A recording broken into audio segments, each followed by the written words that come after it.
ला।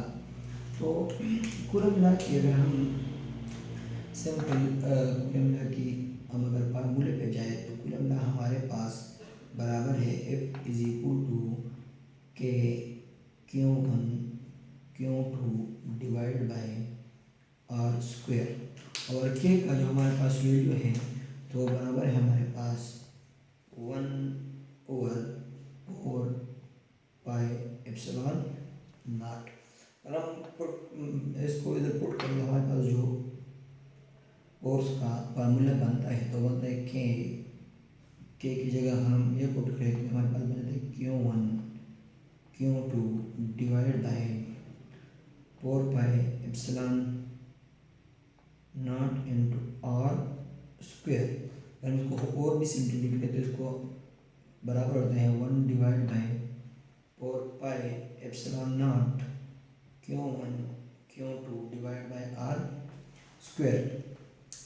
तो इसका फिजिकली मतलब यही है कि हमारे पास अगर हम डायग्राम पे जाए तो इसका फिजिकल मतलब ये है कि हमारे पास अगर दो चार्ज है, अगर दो चार्ज हमारे पास, एक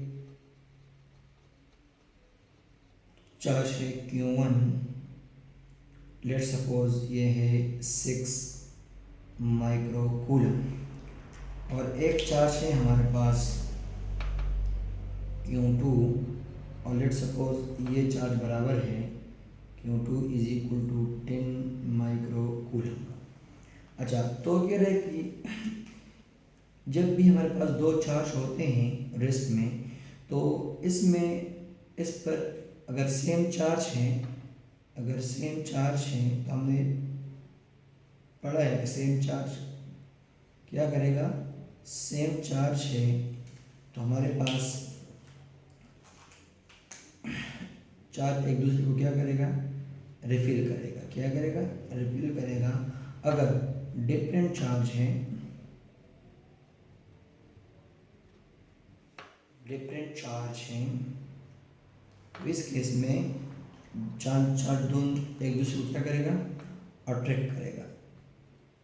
तो कूलम ने भी सिंपल यही कहा है कि हमारे पास अगर दो चार्ज है, एक Q1 है और एक Q2 है, तो वो चार्ज हमेशा ये जो फोर्स है तो उनको क्या होगा, डायरेक्टली प्रोपोर्शनल होगा।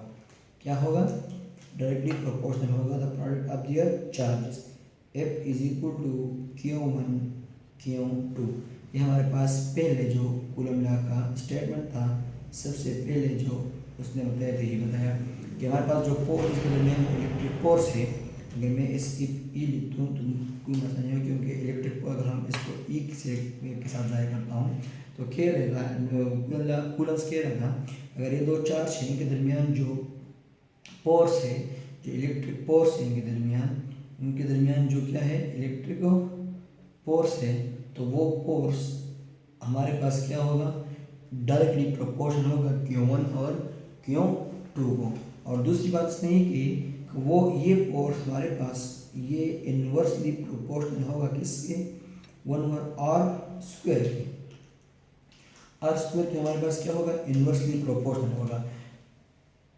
आर स्क्वायर हमारे पास क्या है, आर क्या है, आर ये डिस्टेंस है जो सेपरेशन है बिटवीन टू चार्जेस के। तो क्या करिए, हमारे पास Q1 Q2 है जो इसके दरमियान जो फोर्स है डायरेक्टली प्रोपोर्शनल होगा part of their forces, and inversely proportional होगा। अगर इस आर का हम क्या ले लें, स्क्वायर ले लें, तो इसका हमारे पास क्या होगा, जितना सेपरेशन ज़्यादा हो रहा है तो इतना फोर्स कम होगा, अगर जितना सेपरेशन कम है तो इतना फोर्स हमारे पास क्या होगा, ज़्यादा होगा। अच्छा, अगर हम इस पॉइंट को देख लें कि F E is equal to Q1 is directly proportional to Q1 and Q2 divide by R square हम लिख सकते हैं। और जब भी अगर हमारे पास क्वेश्चन नंबर 2 है, इस तरह हम जब भी हम प्रोपोर्शनलिटी को ख़त्म करते हैं तो हम एक कांस्टेंट लगाते हैं, और इधर वो कांस्टेंट क्या है, F E is equal to K Q1 Q2 divide by R square. ये के जो हमारे पास है ये कांस्टेंट ऑफ प्रोपोर्शनलिटी है। के हमारे पास क्या है, कांस्टेंट ऑफ प्रोपोर्शनलिटी।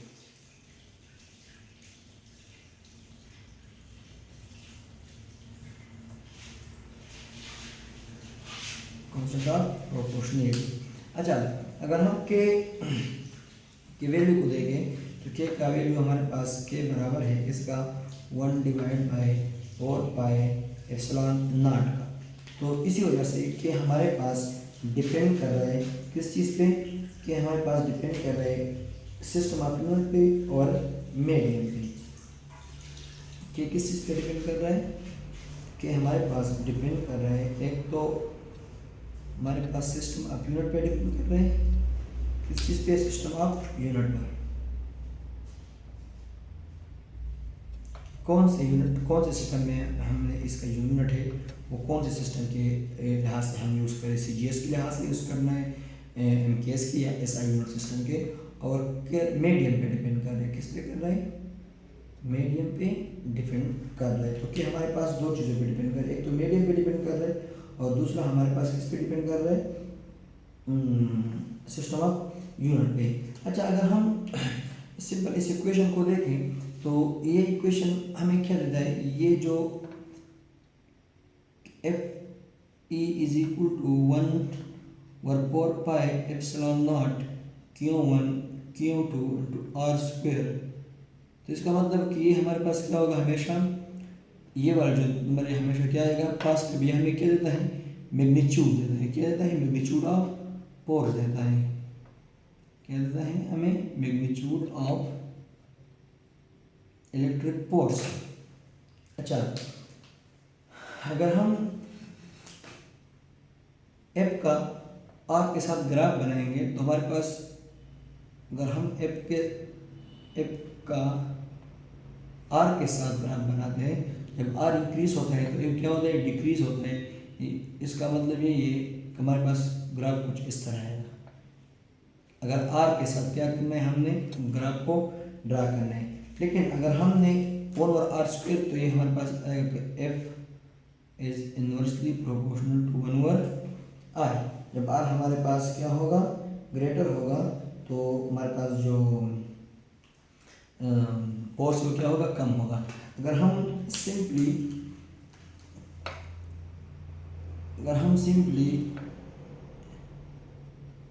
f और 1/r² के दरमियान ग्राफ ड्रा करते हैं तो हमें क्या देगा, एक कांस्टेंट लाइन है। क्या देगा, एक कांस्टेंट लाइन देगा। तो इसको आपने ख्याल रखना है कि r के साथ अगर r के साथ हमने उसका जो रिलेशन है वो लेना है, तो हमारे पास फिर क्या होगा, r के साथ फिर हमारे पास क्या होगा, रिलेशन को जो इस तरह आएगा। अगर r² के साथ लेना है तो फिर ग्राफ हमारे पास रहेगा कुछ इस तरह आएगा। अच्छा, ये हमारे पास फोर्स वेक्टर क्वांटिटी है। तो इधर अगर हम देख लें तो ये अगर Q2 है तो Q21 पे अगर फोर्स लगाना है तो Q1 किस पे फोर्स लगा रहे हैं, Q2 पे। वही बात हुई कि सेम डिफरेंट ऑब्जेक्ट एक दूसरे पे क्या कर रहे हैं, फोर्स लगा रहे हैं। तो अगर हम क्योंकि फोर्स की बात करें तो हमारे पास जो Q1 है, Q2 है, तो वो Q1 पे फोर्स लगाएगा, और जो Q1 है तो वो क्या करेगा, Q2 पे फोर्स लगाएगा। इसका मतलब फोर्स दो ऑब्जेक्ट, डिफरेंट ऑब्जेक्ट पे फोर्स क्या कर रहे हैं, लग रही है। तो इधर हमारे पास जो थर्ड लॉ ऑफ मोशन है वो क्या, वो सेटिस्फाई हो रहा है।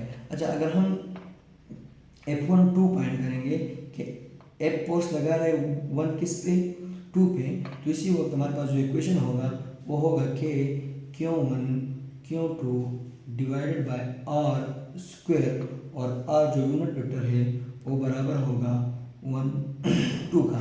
अच्छा, ये तो एक बात। अगर हम कह रहे हैं कि नहीं फोर्स 2 1 पे लगा रहा है, तो इसका मतलब फिर हमारे पास जो इक्वेशन होगा वो क्या होगा, कि Q1 Q2 divide bye r² into r unit vector into 2 1।